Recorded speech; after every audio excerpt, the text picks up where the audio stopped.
مسیح یسوع میں آپ تمام سننے والوں کی سلامتی ہو۔ جیسا کہ آپ سب جانتے ہیں کہ آج مجھے تیسرے کلمے میں لب کشائی کا موقع ملا ہے۔ آئیے میرے عزیزوں میرے ساتھ مل کر نکالیے یوحنا کی کتاب، اس کا 19واں باب اور اس کی 26 سے لے کے 27ویں آیت میں یوں لکھا ہے، اے عورت دیکھ تیرا بیٹا یہ ہے۔ پھر شاگرد سے کہا، دیکھ تیری ماں یہ ہے۔ یہ یسوع مسیح کے 7 صلیبی کلمات میں سے تیسرا کلمہ ہے جو دوپہر کے قریب ہمارے نجات دہندہ کے منہ مبارک سے نکلا۔ بہت سے علماء اس کلمہ کو محبت کا نام دیتے ہیں، وہ محبت جو ماں کی اولاد کے ساتھ اور اولاد کی اپنی ماں کے ساتھ ہوتی ہے، یعنی کہ یہ کلمہ ذمہ داری کے کلمہ سے جڑا ہوا ہے۔ لفظ ذمہ داری، جس کا مطلب صرف ہمارے والدین ہی جانتے ہیں، یعنی کہ اپنے بچے کو پیدائش سے لے کر بیانے تک کی ذمہ داری کے ساتھ ساتھ اسے پالنا، پوسنا، پڑھانا، ادب کی سیڑھی چڑھانا۔ مگر اولاد بڑی ہو کر کہتی ہے کہ آپ نے ہمارے لیے کیا ہی کیا ہے۔ وہ ان تمام تر ذمہ داریوں کو نہ صرف نظر انداز کر دیتے ہیں، بلکہ وہ محنتیں، وہ مشقتیں جو ہمارے والدین نے ہماری خاطر کی ہوتی ہیں، ان کو حقیر جاننے لگتے ہیں۔ آخر کار ہوتا یہ ہے کہ جائیداد کا بٹوارا ہونے لگتا ہے تو فضا میں ایک درد بھری اور کمزور سی آواز اٹھتی ہے، سناٹا چھا گیا بٹوارے کے قصے میں۔ سناٹا چھا گیا بٹوارے کے قصے میں، جب ماں نے پوچھا میں ہوں کس کے حصے میں۔ میرے عزیزوں، وہ کہ خداوند کا بیٹا یسوع المسیح بادشاہوں کا بادشاہ تھا، لیکن پھر بھی اسے اپنی ماں کی فکر تھی کہ میرے بچھڑنے کے بعد وہ یہ جسمانی رشتہ کیسے بھول پائے گی۔ وہ یہ درد جدائی اس سے سہا نہیں جائے گا۔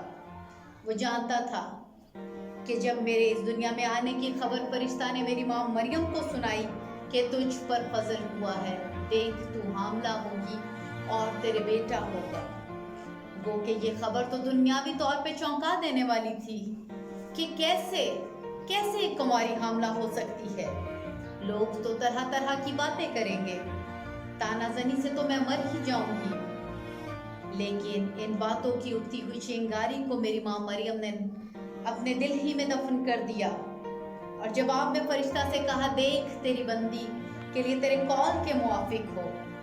اس نے خدا کے کلام کو اپنے اندر کام کرنے دیا، جو کہ ایک پیغام کی صورت میں تھا اور اس تک پہنچایا گیا تھا۔ اس لیے خدا کا بیٹا یسوع المسیح جانتا تھا کہ اس نے دنیا کی فکر کیے بغیر مجھے قبول کیا ہے، تو اب جب کہ میں اس کے ساتھ زندگی کے بہت سے سال گزار کر جا رہا ہوں تو وہ کیسی تکلیف محسوس کر رہی ہوگی۔ ان سوچ اور تکلیف کو ختم کرنے کے لیے یسوع نے یہ الفاظ اپنے شاگرد سے کہے کہ دیکھ تیری ماں یہ ہے، کیونکہ وہ جانتا تھا کہ میری ماں کو سہارے کی ضرورت ہے۔ کیونکہ میرے عزیزوں، آپ جانتے ہیں کہ عورت کا اپنا کوئی گھر نہیں ہوتا۔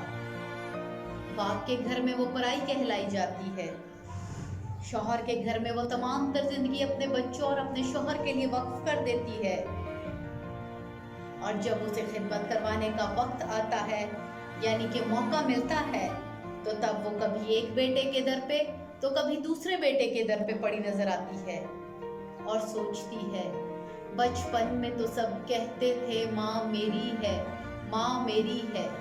بچپن میں تو سب کہتے تھے ماں میری ہے، ماں میری ہے، پر اب بڑے ہو کر کہتے ہیں ماں تیری ہے، ماں تیری ہے۔